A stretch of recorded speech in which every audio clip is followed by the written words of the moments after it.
आज हम आपको भारतीय वायुसेना के उस विमान की कहानी सुनाने जा रहे हैं जिसने 62 साल तक भारत की सुरक्षा की जिम्मेदारी संभाली। जी हाँ, हम बात कर रहे हैं MiG-21 की। कभी भारतीय आकाश का राजा कहा जाने वाला ये विमान अब रिटायर हो चुका है। 26 सितंबर 2025 को चंडीगढ़ एयरबेस पर एक भव्य समारोह के साथ MiG-21 को विदाई दी गई। Air chief marshal AP Singh ने खुद इसकी आखिरी उड़ान भी भरी और वाटर सैल्यूट के साथ इसे सम्मानित किया गया। लेकिन अब बड़ा सवाल ये है कि आखिर रिटायरमेंट के बाद इन MiG-21 विमानों का क्या होगा? क्या इन्हें कबाड़ बना दिया जाएगा या फिर इनका कोई नया इस्तेमाल होगा? नमस्कार, मैं हूँ चेष्टा नागर, आप देख रहे हैं द हिंदी टॉप।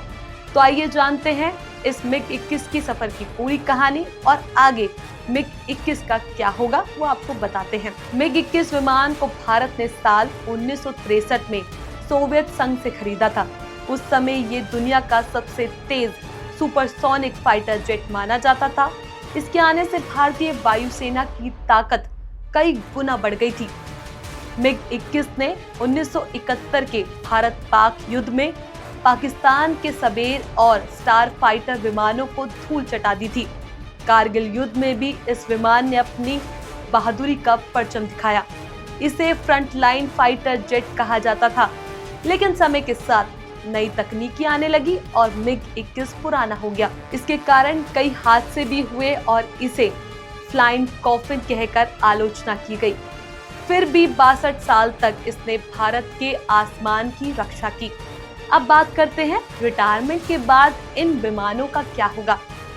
सबसे पहले तो ये जेट्स जंक यार्ड में नहीं फेंके जाएंगे, इनकी एक नई जिंदगी होगी। MiG-21 के कुछ विमान एयरफोर्स के म्यूजियम और वॉर मेमोरियल्स में रखे जाएंगे ताकि आने वाली पीढ़ी देख सके कि किस विमान ने भारत की हिफाजत की थी। जैसे कि चंडीगढ़ का एयरफोर्स हेरिटेज म्यूजियम, दिल्ली का राष्ट्रपति भवन म्यूजियम, प्रयागराज का चंद्रशेखर पार्क, बैंगलोर का HAL हेरिटेज सेंटर। यहाँ आप MiG-21 को शानदार तरीके से डिस्प्ले पर देख सकते हैं। दूसरा इस्तेमाल होगा एजुकेशनल इंस्टीट्यूशंस में। इंजीनियरिंग कॉलेज, खासकर एरोनॉटिकल ब्रांच वाले इन विमानों के पुर्जे को ट्रेनिंग के लिए इस्तेमाल करेंगे। पायलट और टेक्नीशियन ट्रेनिंग के दौरान असली पार्ट्स को देखकर सीख पाएंगे। तीसरा और सबसे दिलचस्प उपाय है टारगेट ड्रोन के रूप में। कुछ रिटायर MiG-21 को बदला जाएगा सुपरसोनिक टारगेट ड्रोन में। इसका मतलब ये कि ये विमान बिना पायलट के उड़ान भरेगा और दूसरा पायलट इन पर असली युद्ध जैसे प्रैक्टिस कर सकेगा। इससे पायलटों को रियल कॉम्बैट ट्रेनिंग मिलेगी। एयरफ्रेम्स यानी विमान के ढांचे भी राज्य सरकारों या बड़ी यूनिवर्सिटीज को डिस्प्ले के लिए दिए जा सकते हैं, लेकिन इसके लिए कड़ी जांच होती है।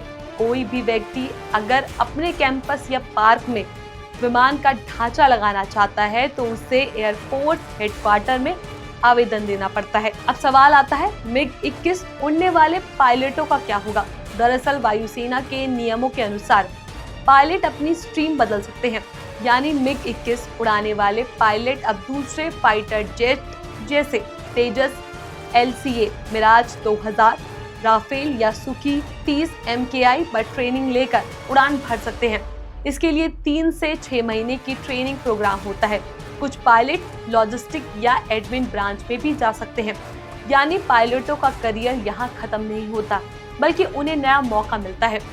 MiG-21 की जगह अब LCA तेजस और आने वाले समय में LCA Mk-1A को स्क्वाड्रन में शामिल किया जा रहा है। नंबर 3 का कोबरा और नंबर 23 पैंथर स्क्वाड्रन का नंबर प्लेटेड कर दिया गया है।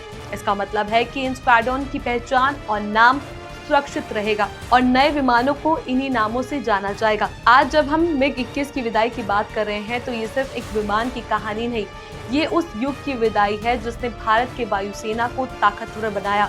ये विमान भारत के साहसी पायलटों की वीरता का गवाह है।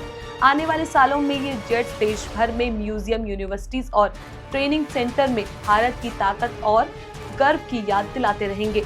तो MiG-21 भले ही अब फ्रंट लाइन ड्यूटी से रिटायर हो चुका है, लेकिन इसका गौरवशाली इतिहास हमें जीवित रखेगा। 62 साल तक भारत की रक्षा करने वाला ये विमान अब नई जिंदगी पाएगा।